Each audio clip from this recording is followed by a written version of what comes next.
Well, Big Lick was the original name for what is today Roanoke, and it came about because of the salt marshes that were located in what is the downtown market area today. And so there were crystallized salt that was on the ground, and animals would come and literally lick the salt. And so it went by the town of Big Lick. I'm Nelson Harris, former mayor of Roanoke, and local historian.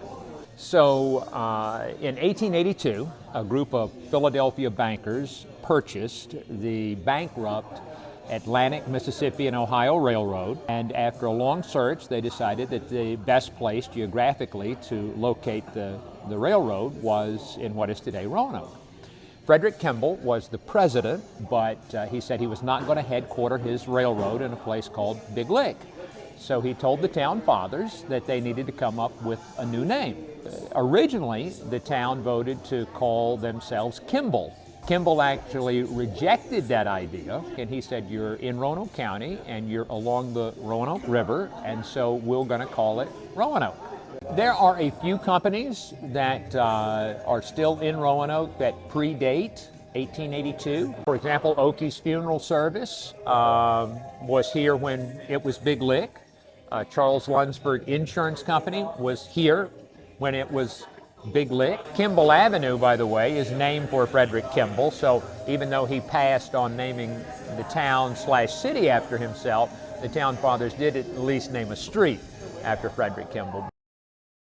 I think that because of it being kind of a funky name, that then kind of endeared itself to the historical minds of Roanoke, but it's really a way to kind of harken back to the beginning of Roanoke and its history. For about 40 years, this was the town of Big Lick, population 800, changed to Roanoke in 1882, and at that point then, the city exploded literally in population growth, and by the time we get to the 1910s or 20s, I mean, we're talking about a town that's now 25,000 people, and so it became known as, its mantra was kind of the magic city because of the growth that the railroad brought. I often wonder, like, what would have happened? What would we be today if the railroad had decided to headquarter somewhere else in Lexington or in Stanton or even in Salem? Would we still be calling ourselves Big Lick today and never have become Roanoke?